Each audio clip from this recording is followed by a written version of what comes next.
In the quiet village of Danpur, where the field stretched far and the air smelled of wet earth, lived a man named Ravi. He was once a cheerful soul, but grief had turned him into a shadow of his former self.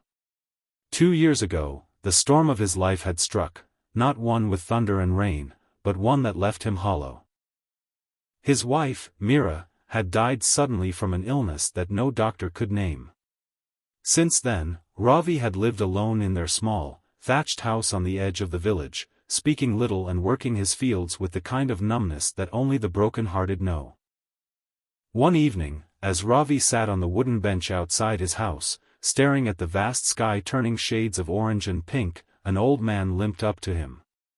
It was Hari, the village storyteller, known for his wise words and tales that often carried hidden truths.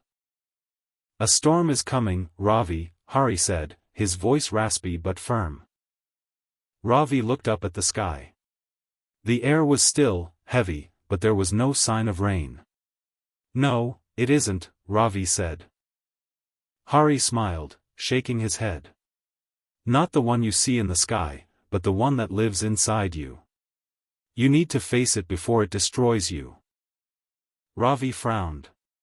He had spent 2 years avoiding emotions, burying himself in work. But that night, as the winds began to howl, he felt something shift. The sky darkened, and the first drops of rain hit the dry earth. The villagers hurried into their homes, bolting their doors. Ravi, however, stood outside, staring at the furious clouds swirling above. Then, the storm came. Fierce winds tore through the village, bending trees and ripping roofs.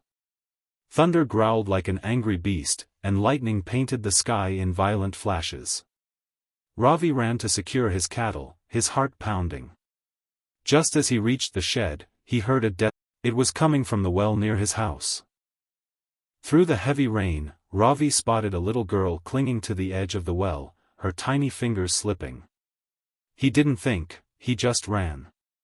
With a speed he didn't know he possessed, he lunged forward and grabbed her just as she lost her grip. They tumbled onto the wet ground, coughing and gasping. The girl was shivering, her big, frightened eyes looking up at him. "What's your name?" Ravi asked, his voice barely audible over the raging storm.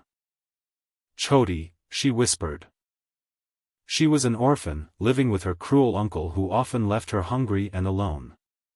That night, he had locked her outside, and she had wandered in the storm, searching for shelter.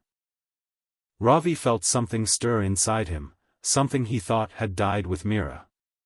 He picked Choti up and carried her into his home. The storm outside continued to roar, but inside, for the first time in years, Ravi felt warmth. As the night passed, he realized that the storm in the sky had mirrored the one inside him.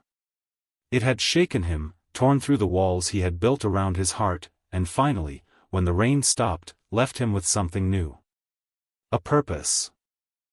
By morning, the village emerged to clear the debris, and so did Ravi, but he was not alone. He held Choti's tiny hand in his, walking towards a new beginning. And just like that, the storm of his life had passed.